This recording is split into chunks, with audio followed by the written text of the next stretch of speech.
know what it is. It's your guy, Rhett, Butler, and this, well, this is that pretty left hook. Hit me when you goddamn Liverpool, man. Listen, first and foremost, stop hating on Angel Reese and Caitlin Clark. Matter of fact, forget all that. Keep hating on them. You know why? Because the bag is getting bigger. While y'all talking crazy about Shorty virtue signaling and acting like she was wild, disrespectful with the you can't see me act, which they crediting to John Cena, but I thought Tony Yayo made that up. But anyway, she's making more money with her NIL deals. So's Caitlin Clark. Caitlin Clark is up to like $3 million now. All of their Instagrams and Twitters went bananas. So they're saying thank you. Keep talking about beef because they're getting to the bag. And that's all I got to say about that, hater. Listen, WWE is now merged with the UFC under the Endeavor Company. Oh, man. Man, we're going to talk about this. This is the bag. This is the bag conversation. B-A-G, the bag. You know, y'all like to talk about the bag, the bread, and all that good stuff. Well, listen, the bag is being plentifully made. Okay, Endeavor's now got the other piece of the combat sports pie. They already had the UFC. Now they got the WWE, the real and the fake. They got the whole situation.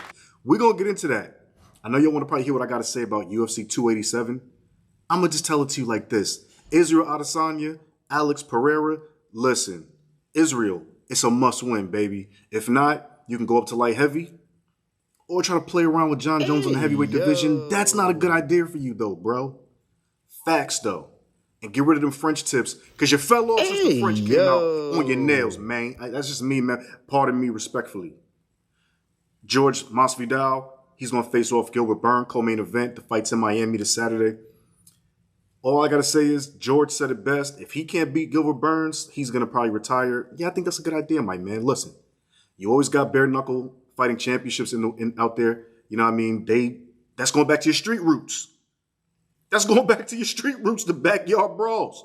Why not? It'll always blow for you in South Florida. Additionally, your game-bred boxing is doing good. You just had Roy Jones fighting Anthony Pettis in Fiserv Arena where the Bucks play. Good job. If anything else, go stump for Trump 2024, whatever.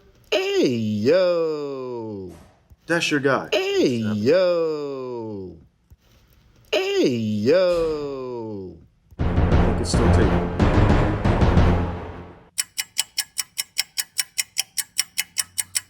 Man.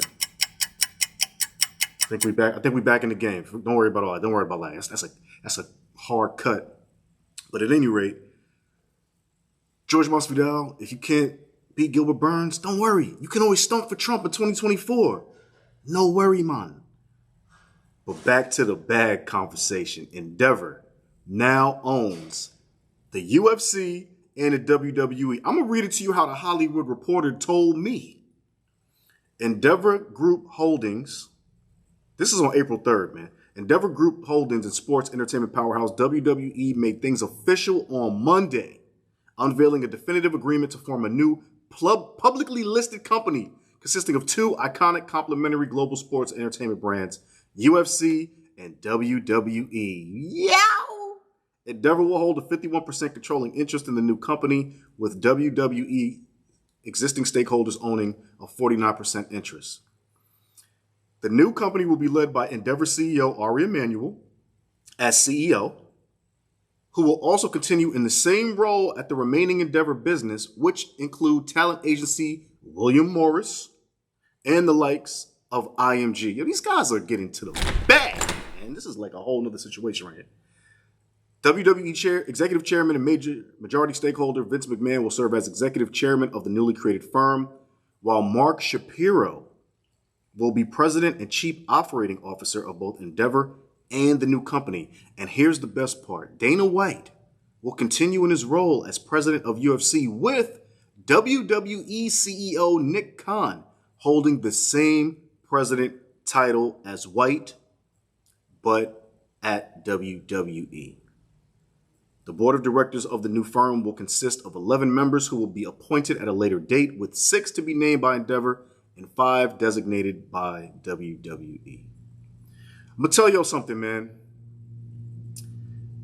Listen, What you got to understand is this is big bag talk business. Guan, man. Okay? The deal's going to close second half of the year.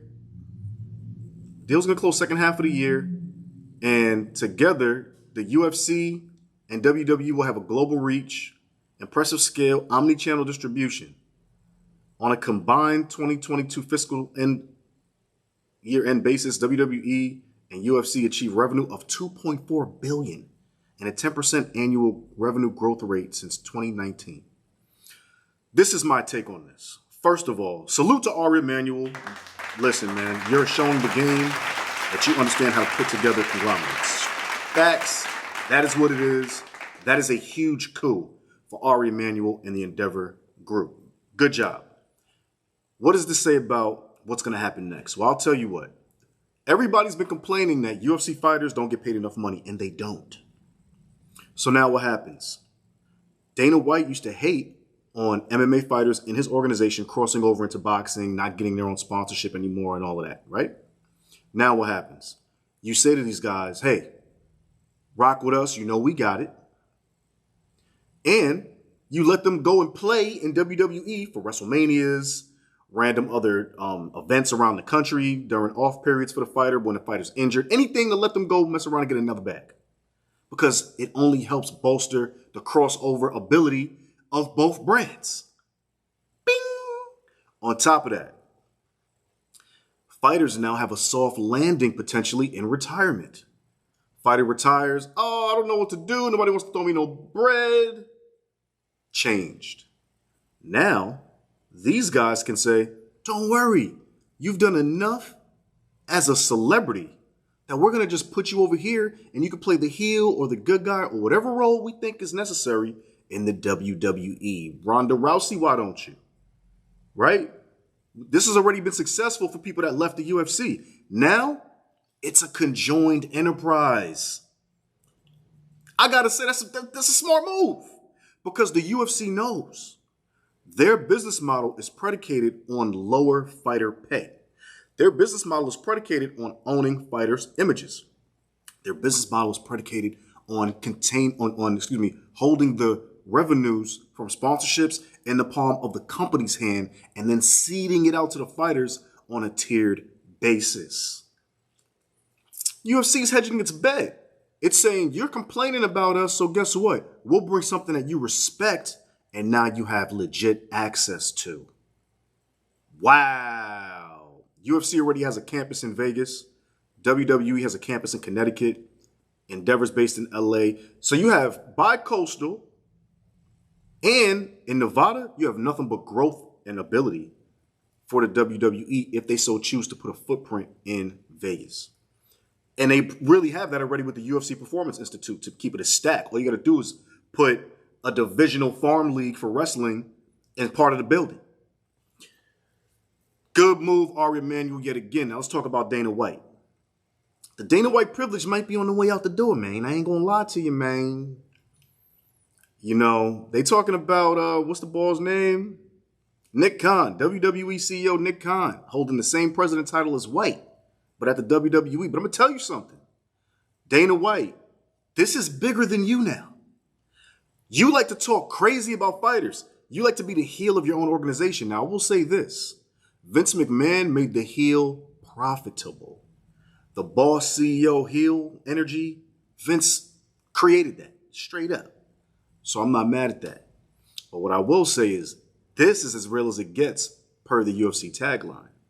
So now compliance is going to be a component, and not just at the fighter level, but on the executive level. Why? Well, Dana, you just got caught slapping your wife. Then you opened the Power Slap League. That was a weird dichotomy, but we ain't gonna get into that. You're just a victim of circumstance, I guess, or that was probably her, actually. But I looked at the Power Slap League as possibly a soft landing for White, or maybe not so soft, right? But the situation happened where he slapped his wife. That's bad for business.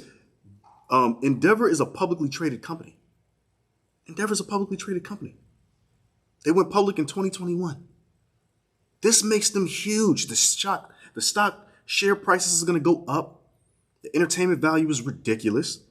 They've, in essence, created almost an Apple-like closed system. It's a smart move when you're talking about combat sports. Boxing is all over the globe, right? We know Al Heyman tried to do something like this basically with Premier Boxing Champions and try to get all the champions under one roof, bring in financial funding and investors and try to, maybe take that thing to another level.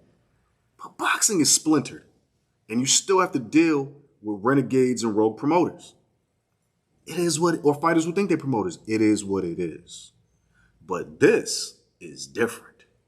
This is showing you that from the MMA side to the wrestling side, it's one world, baby. They putting that fan base together. They're showing their fighters, mess with us, you know we got it. And to be quite honest, giving Dana White a run for his money competitively as an executive, because he's never had people to really check him. He's more famous than his fighter roster, arguably. And he's been running amok for years. He's a wild bull. He's a wild bull. And y'all love it. I'm not even mad at son. That's your business. Yo, get the bag. But Endeavor, they on some corporate stuff, brother. They are straight white collar. It is not about blue jeans, a white tee, and some Adidas shell toes like he likes to rock, man. These guys are on a whole nother staff and page. Period. And the level just got crazy. The bag is ridiculous.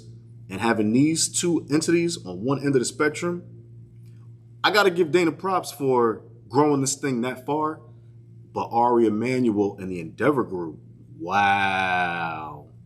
You were the sleeper. Not really, but really. Man, it's going to be crazy to see what shakes out the tree in the UFC and all of that.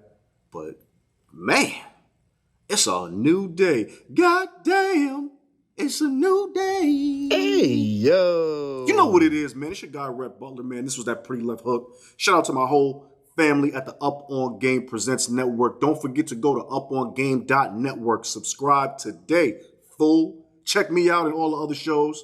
And shout out to my team, Blanco, Cardo, Dustin, Vito, and of course my big homie and brother, LeVar Arrington. Yeah, check us out, man, everywhere at Pretty Left Hook Podcast on Insta, at Rhett E. Butler on Twitter and IG. You know I'm outside. You know I'm moving crazy. It's bag talk. Stop hating on Angel Reese. Oh, my bad. Keep hating. She's getting paid, hater. Peace.